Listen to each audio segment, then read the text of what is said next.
From the food we eat, the air we breathe, the land we dwell, to the health of our body and mind and the well-being of all things in the universe. Unlock the science with Chula Radio Plus. Welcome to Unlock the Science. I'm Virada Salim.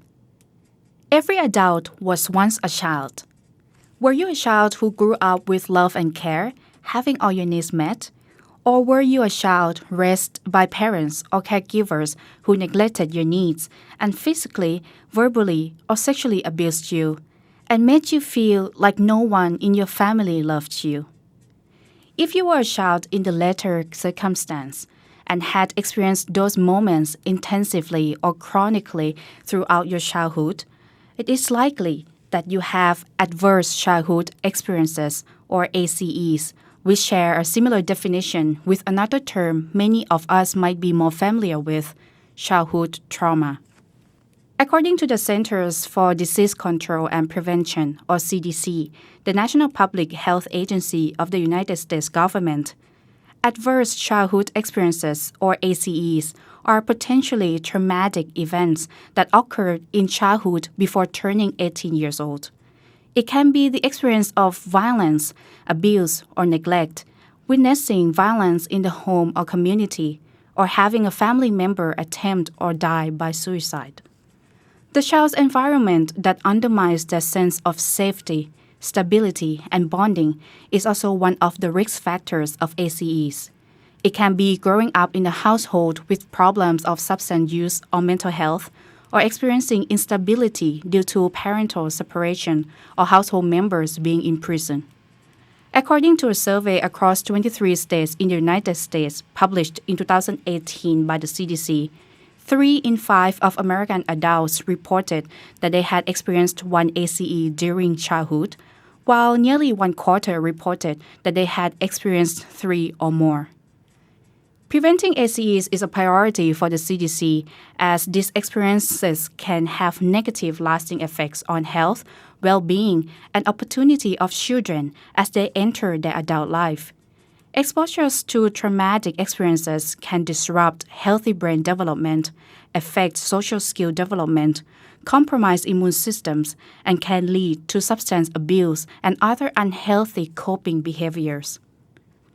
In Childhood Disrupted, the book revealing how what we experience as adults is so inextricably linked to our childhood traumatic experiences, Donna Jackson Nakasava, an author and science journalist, pointed out that studies on ACEs show a clear specific link between childhood adversity and the adult onset of physical disease and mental health disorders. Evidence shows that exposures to traumatic events which create chronic stress to children can increase risks of health problems as they try to cope when growing into adulthood. Compared to people whose needs were met with love and care from parents or caregivers, adults who experience adversity in their childhood are likely to have injury, mental health problems, and a wide range of chronic diseases which are leading causes of early death, such as cancer, diabetes, heart disease, and suicide. ACEs and associated social determinants of health, such as living in under-resourced or racially segregated neighborhoods, frequently moving, and experiencing food insecurity, can cause toxic or prolonged stress, which can negatively affect children's brain development, immune systems, and stress response systems. This can affect children's attention, decision-making, and learning. Therefore, ACEs can also negatively impact education, employment, and earnings potential of children as they grow into adulthood. Children growing up with toxic stress may have difficulty forming healthy and stable relationships. They may also have unstable work histories as adults and struggle with finances, jobs, and depression throughout their life. These effects can also be passed on to their own children, creating a circle of adversity and its negative impacts. According to the CDC, the total economic and social costs of ACEs to families, communities, and society is in the hundreds of billions of dollars each year. To understand more about childhood traumatic experiences and their effects on adult life, I talked to Assistant Professor Dr. Nattasuda Taephant, Dean of Faculty of Psychology, Chulalongkorn University, who also shares some psychological solutions with us. Could you help us understand what childhood trauma is and in what ways children can develop traumas? Let's think about maybe someone that's 3 years old.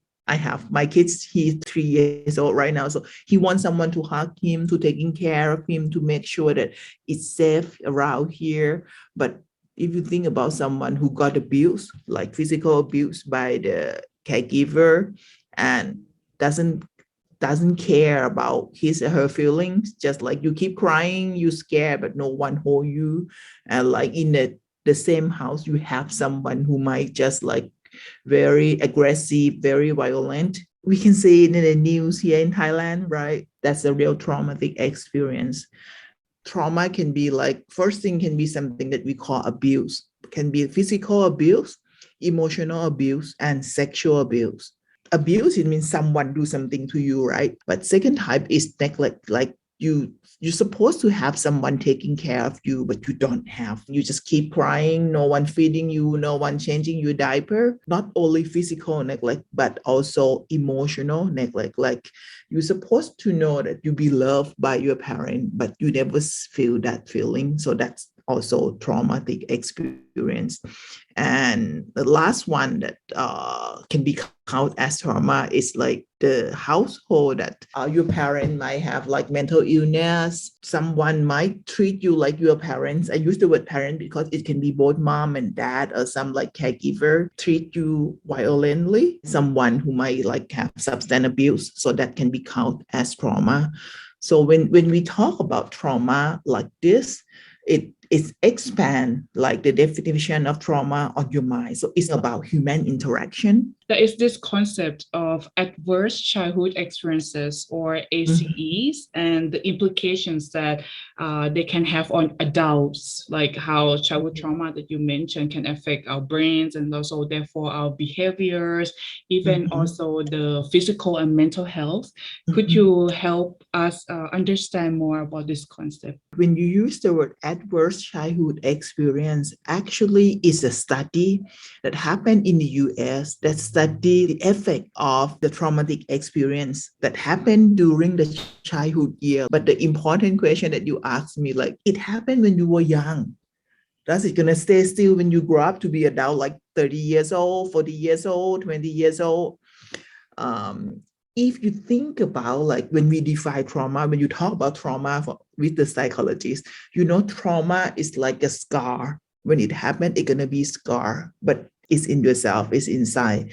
It's gonna affect the way you perceive the world and the way that you perceive yourself when you are in a traumatic experience. Something that we call stress hormone gonna be very high. And if you be re-traumatized so many times, it seems like your brain gonna have that hormone all the time to protect you. You don't have to experience it. So many of us might be living in the survival mode of the brain since young, something like that. Especially if you be re-traumatized, if the traumatic experience, if you're still there, and you know when it happened to any of us, the brain gonna respond to it because it can be called as stress that hit you, and then one side of the brain gonna respond to it that help you, protect you to just like stick there, and it just stay there and it does not move. It's called emotional brain part, and then you just stuck to that experience. But when someone asks you about what happened to you, could you help us know in terms of talk therapy? You cannot talk about it because it's still stuck in the emotional brain. It doesn't move to the logical brain part. So we talk about victim of traumatic experience, like for example, the human trafficking victim. So like you've been there for a very long time, so your brain might be in that part. And this can be a result that when someone asks you in investigation, what happened? You don't know, you cannot identify. Even like the victim of rape, like asks you, what happened? It's just like all blur, all foggy. So that's not because they don't want to share with you, but it's because a traumatic experience to them, and that's the automatically that your brain and your body protect yourself. Even you grow up already. If something will happen to me when I was 4 years old, and now I'm 44 years old, I should not feel anything. But there's something called trigger, something that quite close to this experience happened to me. I'm gonna try to escape unconsciously, don't know what happened to me. So that's why ACEs, adverse childhood experience, it's very strong research, because it shows, you might not know what happened. I'd be able to identify what happened at that moment, but it affects you already and it's carry on. So the traumatic experience that happened to you when you were young, and if you don't do anything, maybe I don't like to say this, but based on the research, you're going to do something to others as well, because it might be the only one way you know how it can be done in terms of relationship, in terms of taking care of others. Like if your parent hit you, if you don't aware of it, you might carry on that pattern and do it to your kids, because it's only one way, If we're going to look at it in different ways, like a generational trauma that has been passed on from our parents' and then, parents' and to us. And then the question is how to cut this circle to not pass it on to our children. I think from my experience, the thing that I'm highly recommend is just aware of it, that you have this, you feel bad about this thing happened to you, but this is quite tricky. It's just very simple awareness, just aware of it. I can say just in 1 second, but actually it's not easy to become aware of the thing that happened to you in the past. What are approaches or treatments available out there for people that experience bad childhood in the past?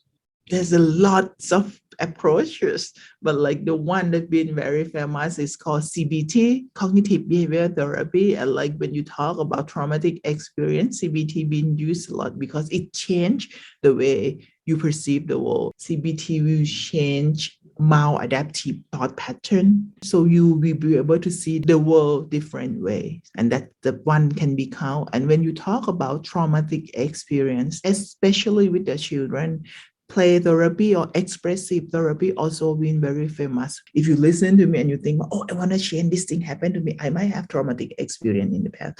I think I can say we cannot change the past, but we can change the way we perceive it in this moment. It doesn't mean you cannot do anything with it. From the thing that we are talking right now, it's not your fault if the bad thing happened to you when you were young. It's I use the word our duty to do something with it.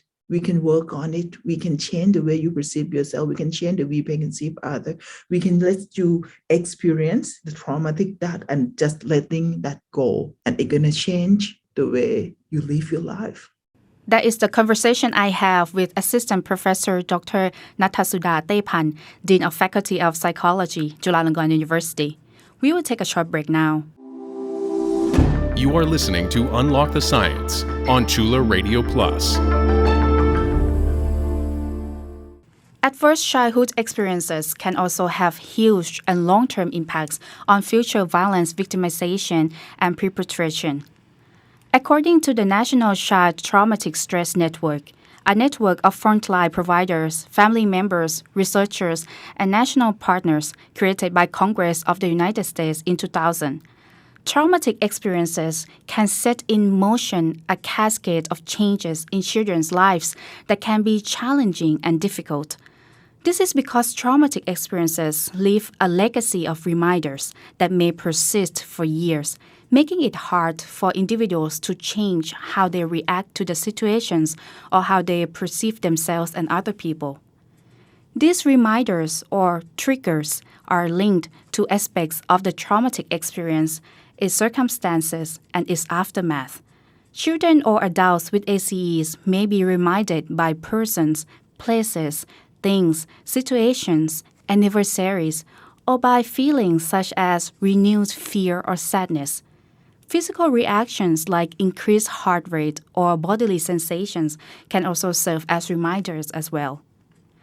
Some of us witnessed Will Smith hitting Chris Rock on stage during the 94th Oscar ceremony held in March 2022.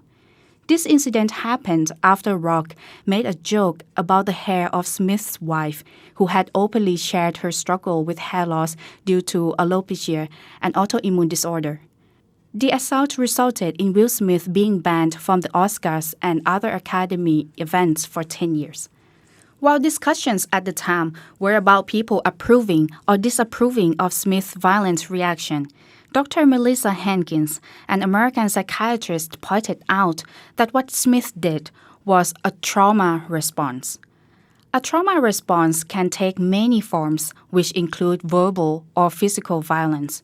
It can also be in a form of working endless hours without taking time off for yourself, not setting boundaries around your time and energy because you are worried about confrontation or upsetting other persons, or having to do everything perfectly, as it was how you were conditioned during your childhood that in order to get love and care from parent figures, you needed to excel in school.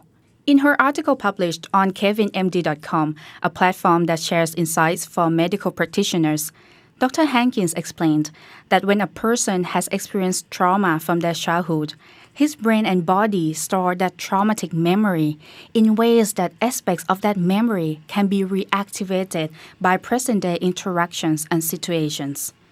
In the case of Will Smith, he detailed in his autobiography that he witnessed physical violence at home as a child. Here is what Smith wrote in his book. When I was 9 years old, I watched my father punch my mother in the side of the head so hard that she collapsed. I saw her spit blood. That moment in that bedroom, probably more than any other moment in my life, has defined who I am. Within everything that I have done since then, the awards and accolades, the spotlights and attention, the characters and the laughs, there has been a subtle string of apologies to my mother for my inaction that day, for failing her at the moment, for failing to stand up to my father, for being a coward. Dr. Hankins explained that when Chris Rock made a joke about Will Smith's wife on the Oscars stage, it triggered a split-second assessing of that earlier memory when he was 9 years old and was unable to protect his mom, the woman he loved. Therefore, Will Smith's reaction at the Oscars can be understood as that of the 9-year-old traumatized little boy who simply reacted in the way that he wanted to react back then to protect his mom from that violent action. When being triggered, a traumatized person is processing on a subconscious or unconscious level of the current event through the filter of that past trauma. This means that the person is experiencing things as if they are right back in that previous circumstance of trauma once again. As a result, they are reacting emotionally, physically, or verbally from that place of trauma. To understand more about how the brain plays an important role in how our behaviors and responses in the present are caused by what happened in the past, I talked to Dr. Phot Dhammapeera, a lecturer at Faculty of Psychology, Chulalongkorn University, whose expertise is cognitive neuropsychology. To understand the implications of childhood trauma through the lens of cognitive neuropsychology, what happens to the brain of the child who experiences terrible events? Childhood trauma is more like people who experiencing chronic stress and has been exposed to prolonged stress for like a long period of time. And then what's happening is that for the child who their brain haven't really fully developed and they experience a lot of stress, this can have an impact on their brain structures. For example, prefrontal cortex that is relating to planning, decision making, hippocampus that is relating to memory, amygdala that is relating to emotions. These brain regions has been found to have like a reduced volume and have a thinner cortical than other children that haven't experienced childhood trauma or child abuse.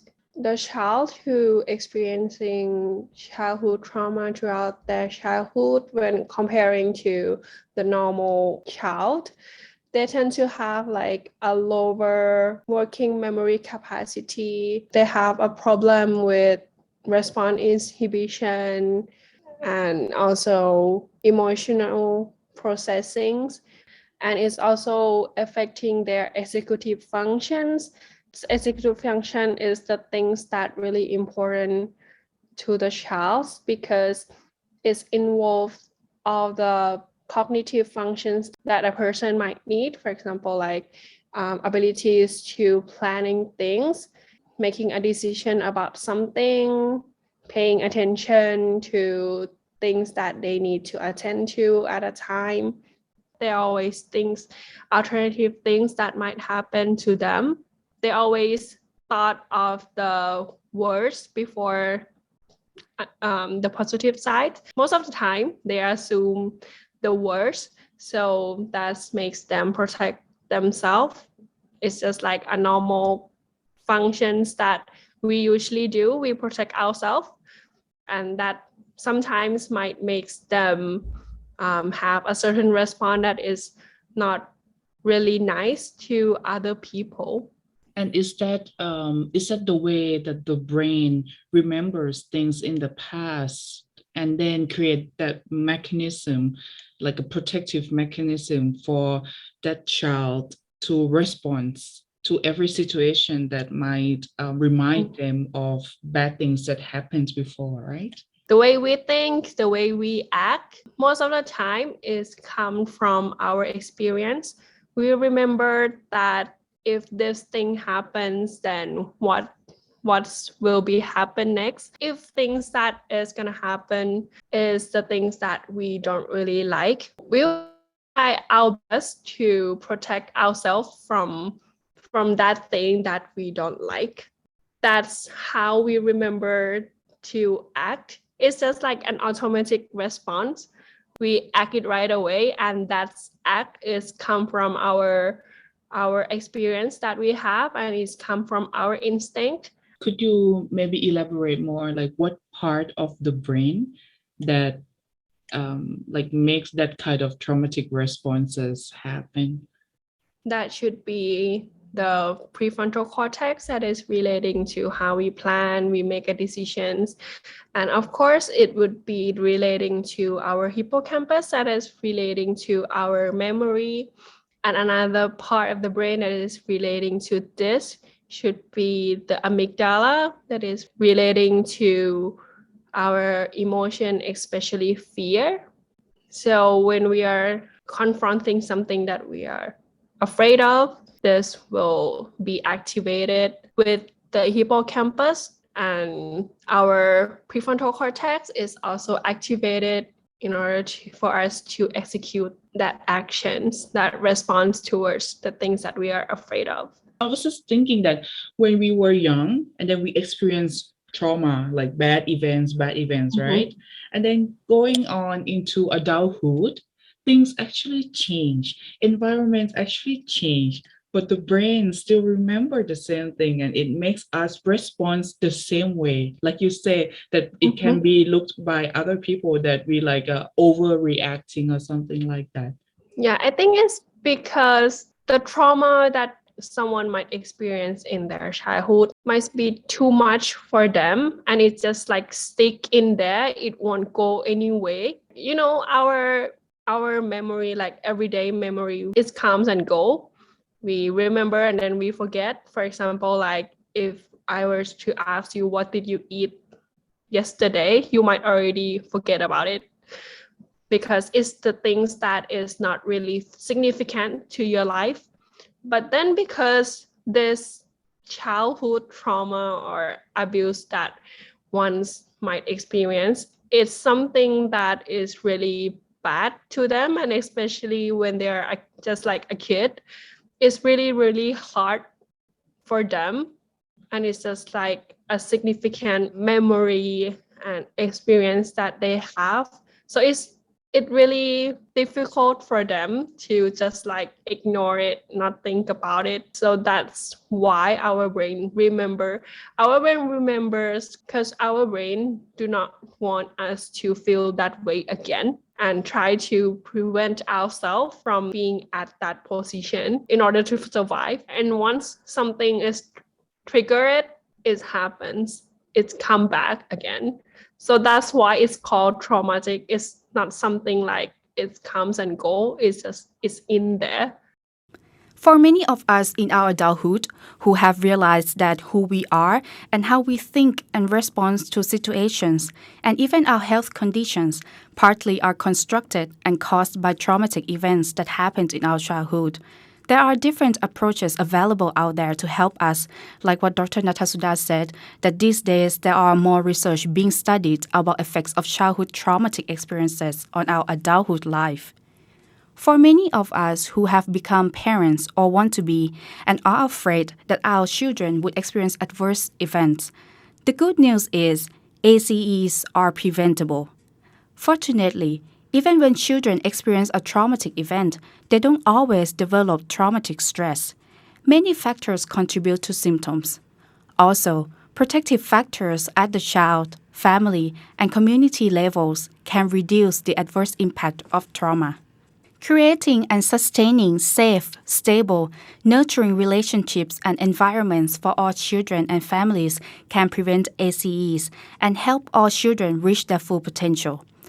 According to strategies studied and shared by the CDC in order to prevent adverse childhood experiences, the first method is to strengthen economic supports for families, as research shows that parents facing financial hardship are more likely to experience stress, depression, and conflict in their relationships and family, all of which compromise parenting and increase the risks for violence and other ACEs.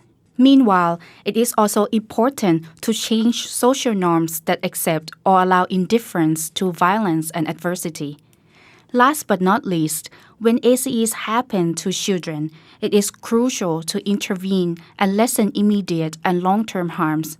Timely access to effective care, support, and treatment for children and families can help mitigate the health and behavioral consequences of ACEs, strengthen children's resilience, and break the cycle of adversity. Unlock the Science would like to thank Assistant Professor Dr. Nattasuda Taephant and Dr. Phot Dhammapeera, both from Faculty of Psychology, Chulalongkorn University, for sharing knowledge and their thoughts about childhood trauma. I hope you enjoy our program.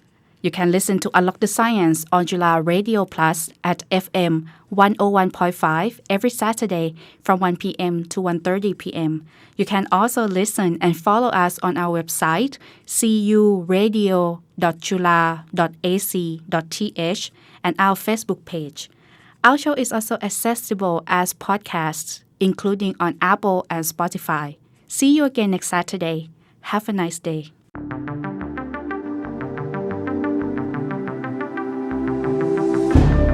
Unlock the Science is edited and produced by Sinfa Tunsarawut